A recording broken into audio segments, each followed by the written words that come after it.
Just 14 hours ago, a single F-14 Super Hornet was cutting through the skies above the Persian Gulf. No wingman, no backup, miles away from anything resembling safety. Then, an Iranian F-14 acquired a weapons lock and moved in for the kill. In a matter of seconds, everything flipped. Iran already knows what's coming. For weeks now, their crews have been burying nuclear facilities beneath layers of concrete and packed earth. You don't need classified briefings to see it.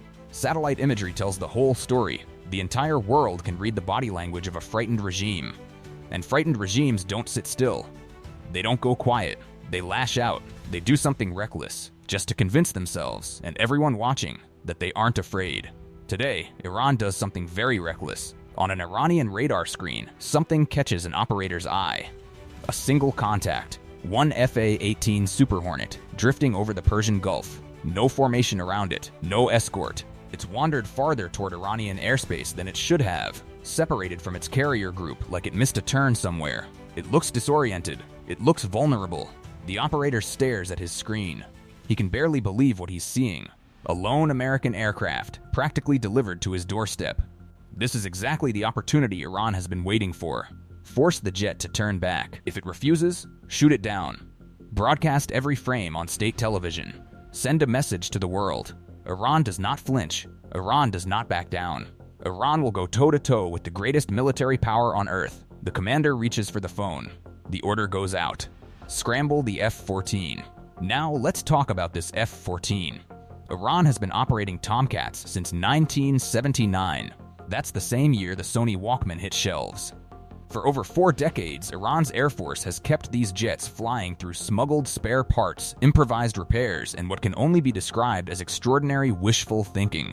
In its prime in American hands, the F-14 Tomcat was a predator, one of the most feared aircraft to ever grace a radar screen. Iran's version is something else entirely. A patchwork machine held together by ingenuity, determination, and a maintenance philosophy that would give any Western engineer a headache. But the pilot climbing into that cockpit isn't thinking about any of that. He's focused. He has a target. He has an opportunity, and that target looks completely alone. The history books are already being written inside his head. The F-14 pushes into the sky. Radar sweeps forward. One contact ahead. Isolated. Unhurried. Easy.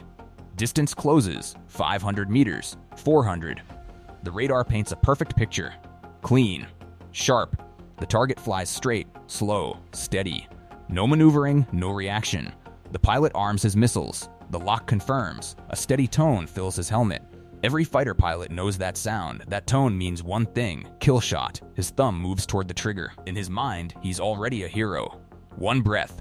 He presses. Nothing happens. No warning, no glitch, nothing. Silence.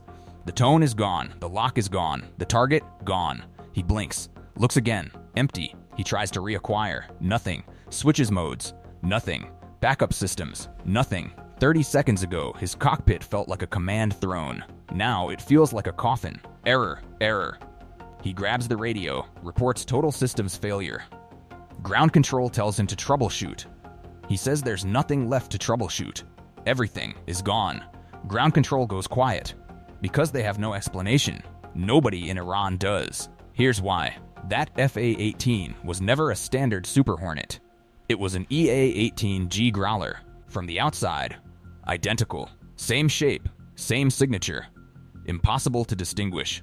And that was the point. Because the Growler isn't really a fighter. It's electronic warfare. A jet that looks ordinary, but can reach inside another aircraft's systems and shut them down completely. Its jamming suite is unmatched. It doesn't fire bullets. It doesn't launch missiles. It fires invisible energy, and what that energy does cannot be fixed mid-flight. The moment the F-14 locked on, the Growler crew had everything they needed. They didn't panic. They flipped a switch, and the F-14 didn't malfunction. It died, instantly, like someone pulled the power cord.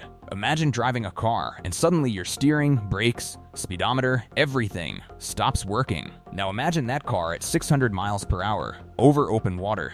That's where the pilot is. He turns for home. No longer a hunter, just trying to survive. He knows he lost. He just doesn't understand how completely. That part is still coming. Above him, unseen, another aircraft has been watching everything.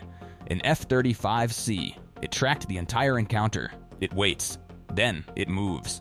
descending, silent. The Iranian pilot is limping home when he glances out and freezes. There is an American jet on his wing, not approaching, already there, perfectly steady, matching him effortlessly, as if it had been there the whole time. The pilot has never seen anything like it because almost no one ever gets this close to an F-35. The American pilot looks over. No aggression, no weapons, just a gesture, 2 fingers to his eyes. Then, pointing forward, "I see you, nothing more." Total dominance, without a word. The Iranian pilot has nothing left. No radar, no missiles, no control. He turns for the coast. For a moment, he thinks it's over. It isn't. The F-35 waits, lets him relax, lets him believe he's safe. Then, it rolls. A slow, deliberate, perfect barrel roll, circling the F-14 completely, like it has all the time in the world. The message is clear: you are nothing here. And then, the radio crackles. The pilot expects ground control. It isn't. It's the US Abraham Lincoln, and they aren't warning him. They're playing music. Danger zone. Full volume. Through his own radio. He tries to turn it off. He can't. He can't turn anything off.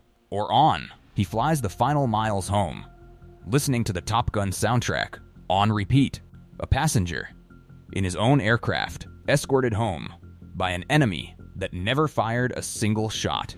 This is Aviation Reviews. If this found you, you already know why you're here. Subscribe, and never miss what happens next.